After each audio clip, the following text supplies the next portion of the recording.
দেশ জুড়ে আবারও হাড় কাঁপানো শীত আসছে। সেই সঙ্গে ঘন কুয়াশার চাদর উড়ে আসতে শুরু করেছে।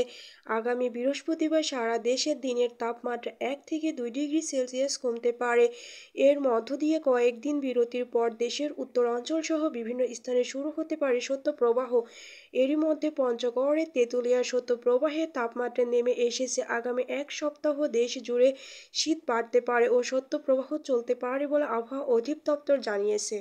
এদিকে গত কয়েকদিন রাজধানীর তাপমাত্রা প্রতিদিন 1 থেকে 2 ডিগ্রি সেলসিয়াস বেড়েছে। ফলে দিনের শীতের অনুভূতি কমেছে। আগামী 5-6 দিন তাপমাত্রা আবারও ধারাবাহিকভাবে কমতে থাকতে পারে।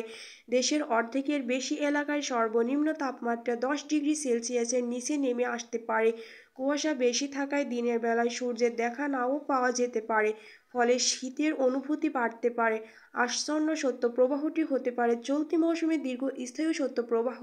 এ বিষয়ে জানতে চাইলে আবহাওয়া অধিদপ্তরের আবহাওয়াবিদ ওমর ফারুককে বলে, শীতের হিমে বাতাসের প্রবাহটি শক্তিশালী হয়ে উঠেছে। সেই সঙ্গে কুয়াশার পরিমাণ দ্রুত বাড়ছে। ফলে কুয়াশা ও শীত দুটি আগামী কয়েকদিনে দ্রুত বাড়তে পারে। 14 জানুয়ারি পর্যন্ত এই শীত থাকতে পারে। আবহাওয়াবিদরা বলেছেন, পশ্চিমা লঘুচাপের নিম্নমুখী অংশ উত্তর পশ্চিম ভারতের হিমালয় পর্বতের কাশুরু এলাকা থেকে ঠান্ডা বাতাস বয়ে নিয়ে আসছে। এই হিমেল বাতাসের প্রবাহ ভারতের মধ্য ও উত্তর পূর্বের রাজ্যগুলো পেরিয়ে পূর্ব দিকে আসছে। আগামীকাল সকাল থেকে তা বাংলাদেশের উপর দিয়ে প্রবাহিত হওয়া শুরু হতে পারে।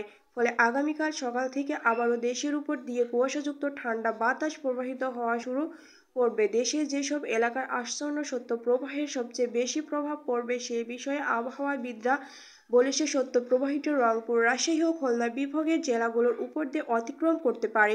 ফলে উত্তর অঞ্চল ছাড়া যশোর ও চুয়াডাঙ্গা থেকে শুরু করে কুষ্টিয়া পর্যন্ত শীতের দাপট বেশি থাকতে পারে। সেই সঙ্গে সিলেট বিভাগের শীতের তীব্রতাও বেশি থাকতে পারে।